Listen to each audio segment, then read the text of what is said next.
when the avoidant realizes they lost you. So contrary to popular belief, dismissive avoidants can be very proactive when they realize that they lost you. But they have to be a certain type of DA. And yeah, I know it sounds weird and it's just more things to think about, but the reality is that not all DAs are the same. An attachment style is just an overall archetype, and then there's the person that's underneath. So in this video, we'll explore which type of DA will take action once they realize they lost you, and which simply won't. We'll talk about how they process loss, what they feel, and what they typically do when these experiences are swirling around in their internal world. Before we jump in, hi, I'm Katya Morozova. I'm an attachment coach and certified NARM practitioner. On this channel, we explore attachment dynamics in relationships so that we can understand ourselves, each other, and have the love that we want. If that sounds helpful to you, then definitely hit subscribe. The rumination roller coaster. You might think dismissive avoidants just brush off relationships like they're no big deal, right? And that it's only folks with anxiety or people who deal with avoidance that ruminate after a breakup. But here's the thing. While they might seem detached on the surface, research shows that there's a lot more going on beneath that kind of frigid exterior. And this is especially true if they were really invested in the relationship and they really cared.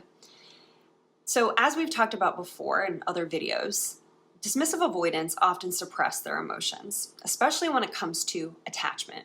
But the kicker is, once that initial relief of the breakup fades, they can fall into a pattern of subconscious rumination about the relationship and about their ex-partner. It's like their mind goes on a loop, revisiting the relationship over and over. Sound familiar? Even though they're trying their hardest to maintain that emotional distance. So while they may push people away in the short term as a way to disconnect or deactivate from the relationship, in the long term, they may have delayed emotional processing and can sometimes get hit with their feelings all at once, which can be really uncomfortable for a person with this attachment style. The suppression backfire. Dismissive avoidants might not show overt obsession, but they can experience what we call intrusive thoughts about the relationship. This tends to happen when their emotional defenses start to weaken. Think about it like this. When you try to suppress a thought, it often comes back even stronger, right? Well, the same thing happens with emotions. Studies in attachment theory suggest that all that emotional suppression can lead to a rebound effect. Those push down feelings, they don't just disappear. Instead, they can pop up as unwanted thoughts and potentially turn into persistent or even obsessive thinking down the road. Again, this isn't true for all avoidants, but for some it is. Two types of dismissive avoidance. When a dismissive avoidant realizes they've lost you, their reaction can fall into one of two categories. So let's take a look at both. The proactive dismissive avoidant. This type might surprise you.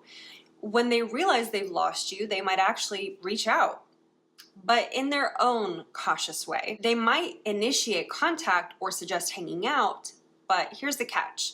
They probably won't fully disclose their emotions right off the bat. It's like they're testing the waters, wanting to reconnect, but still grappling with that fear of vulnerability or of rejection. Their need for emotional control leads them to approach you carefully, taking one step at a time and waiting for buy-in from you before they take the next step. And this is obviously to avoid potentially getting hurt as well. In my practice, I have actually seen dismissive avoidants be very persistent and direct about regaining connection to the people they really care about. And especially once they know that you are open to the connection. On the flip side, we have the passive avoidant. When they realize they've lost you, they might feel a mix of guilt and hesitation. Instead of reaching out, they might talk themselves out of it, convincing themselves that you probably have negative feelings for them anyway, or reminding themselves of the reasons it wouldn't work out again. These are the ones who tend to get stuck in their head, ruminating. They ruminate on the relationship and exhibit those obsessive thoughts, those obsessive thinking patterns that we talked about earlier. They long for connection, but are paralyzed by the fear of vulnerability, leaving them in a state of indecision. This could even morph into a Phantom X situation over time. This is the type of avoidant that would, if they realize they lost you, would likely be receptive to you reaching out to them first. The bottom line, at the end of the day, when you're asking yourself what happens when an avoidant realizes they lost you, it's likely because you desperately want to know if this person still cares about you or if they ever cared about you at all. And especially when this happens after a sudden breakup. Or maybe you want to know what to expect so that you can prepare for what's next with this person, with or without them. This is where I'll remind you that each situation is unique, and not every relationship breakup and reconnection fits into a neat little category. And I encourage you not to take away from yourself the experience that you shared with this person that was true to you just because the breakup turned sour. If you need support in understanding what's next for you and this person, or if you want support navigating the uncertainty after a breakup, then I recommend booking a one-on-one coaching session where we can dig deeper into your situation. Because waiting for someone to realize they lost you is not a solution for moving on or for reconnection.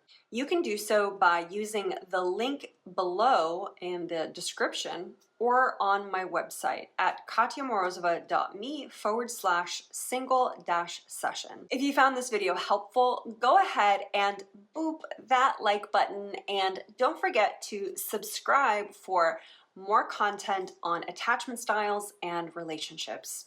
And hey, if you have any questions or experiences you'd like to share, drop them in the comments below. Let's keep the conversation going. My next video on the dismissive avoidant attachment style is going to be right up here somewhere, so check that out next. And thanks so much for watching, and I'll see you on the next one.